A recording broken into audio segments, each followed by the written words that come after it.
Israel Hamas युद्ध को लेकर एक और बड़ा अपडेट ये कि विदेशी मीडिया के मुताबिक इजराइल पर हमास के हमले के बाद अमेरिकी राष्ट्रपति जो बाइडेन ईरान के लिए अगस्त में जारी की गई $6 बिलियन की राशि को फिर से फ्रीज करने पर विचार कर रहे हैं। दरअसल ऐसे आरोप लग रहे थे कि ईरान ने इसी रकम से हमास की फंडिंग की है, जिसके चलते अमेरिका की आलोचना भी की जा रही थी। अमेरिका के विदेश मंत्री एंटनी ब्लिंकन ने सफाई दी थी कि इजराइल पर हुए हमास के आतंकवादी हमले और ईरान को दी गई $6 अरब अमेरिकी डॉलर की रकम के बीच कोई संबंध नहीं है। दरअसल अमेरिका ने अगस्त में ईरान में बंद अमेरिकी कैदी की अदला बदली के लिए ईरान के साथ एक समझौता किया था, एक डील की थी, जिसके तहत ईरान को $6 अरब अमेरिकी डॉलर की रुकी हुई धनराशि जारी की गई थी।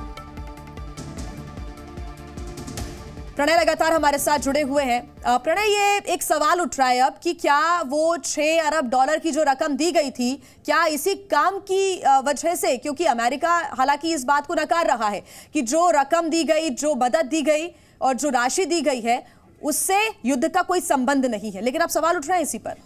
देखिए, सवाल काफी समय से उठ रहे थे और स्पष्टीकरण अब आया है इस पूरे मामले को लेकर, क्योंकि सवाल उठ रहे थे कि जैसे ही ये प्रिजनर स्वैप हुआ, अमेरिका ने अपने लोगों को छुड़ाने के लिए ईरान को जो बदले के अंदर धनराशि दी, उसके बाद ही महज 2 दिन के बाद इस तरीके का हमला हो जाता है। तो लोग पूछ रहे हैं कि क्या ये अमेरिका ने ब्लड मनी दी थी और इसका इस्तेमाल इस आतंकी हमले को अंजाम देने के लिए किया गया। हालांकि अमेरिका के विदेश मंत्रालय की तरफ से इस चीज को साफ किया गया है, कहा गया है कि वो जो अकाउंट था जिसके जरिए पैसा दिया गया है, उस अकाउंट में अभी कोई पैसा निकाला नहीं गया है, यानी इस पैसे का इस्तेमाल नहीं हुआ है। और अब आप समझ सकते हैं जिया कि इस तरीके के बड़े हमले को अंजाम देने के लिए यह तत्काल में नहीं हो सकता है, इसके लिए एक लंबी प्लानिंग की जरूरत होती है और जाहिर तौर पर इस तरीके की प्लानिंग हमास काफी समय से गाजा पट्टी के अंदर चल कर रहा होगा। बिल्कुल।